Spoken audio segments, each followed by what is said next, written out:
ജവഹർലാൽ നെഹ്റു സർവകലാശാലയിലെ സായാഹ്ന ചർച്ചകളിൽ ക്യാമ്പസിൽ നിന്ന് പോയിട്ടും സീതാറാം യെച്ചൂരി സ്ഥിരം സാന്നിധ്യമായിരുന്നു. സർവകലാശാലയ്ക്ക് അങ്ങനെ അത്ര പെട്ടെന്ന് മറക്കാൻ കഴിയുന്ന പേരല്ല സീതാറാം. സഖാവ് സീത. വൈകിട്ട് 4:15 യെച്ചൂരിയുടെ മൃതദേഹം JNUവിൽ ഇന്നെത്തിച്ചത്.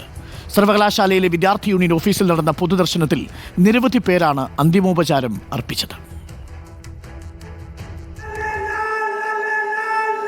JNUവിന്റെ മണ്ണിൽ നിന്ന് ഇന്ത്യൻ രാഷ്ട്രീയത്തിലേക്ക് ചുവടുവെച്ച സീതാറാം യെച്ചൂരി അതേ ക്യാമ്പസിലേക്ക് ചലനമറ്റെത്തിയപ്പോൾ വികാരനിർഭരമായ അന്ത്യോപചാരമാണ് പുതിയ തലമുറയും പൂർവ്വ വിദ്യാർത്ഥികളും അർപ്പിച്ചത്.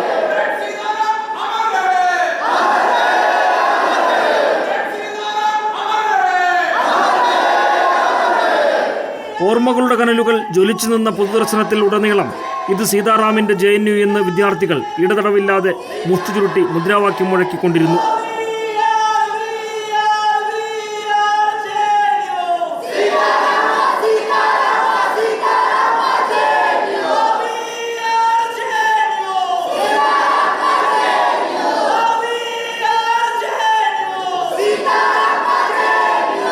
വിദ്യാർത്ഥി നേതാവെന്ന നിലയിൽ അടിയന്തരാവസ്ഥയ്ക്കെതിരെ നിർഭയം നിലകൊണ്ട ആ മണ്ണിൽ യെച്ചൂരിയുടെ ഭൗതികദേഹം അന്ത്യാഭിവാദ്യം ഏറ്റുവാങ്ങി.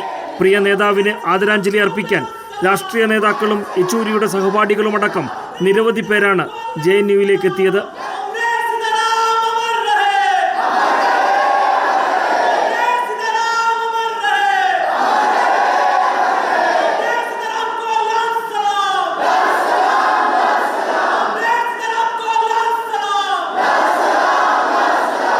വൈവിധ്യങ്ങളെ ഉൾക്കൊള്ളുന്ന JNUവിന്റെ പുരോഗമന മതനിരപേക്ഷ പാരമ്പര്യവും സൗന്ദര്യവും സൗരഭ്യവും പിൻപറ്റി ദേശീയ രാഷ്ട്രീയ രംഗത്ത് മായ്ച്ചു കളയാനാകാത്ത അടയാളങ്ങൾ സൃഷ്ടിച്ചാണ് യെച്ചൂരി വിടവാങ്ങുന്നത്.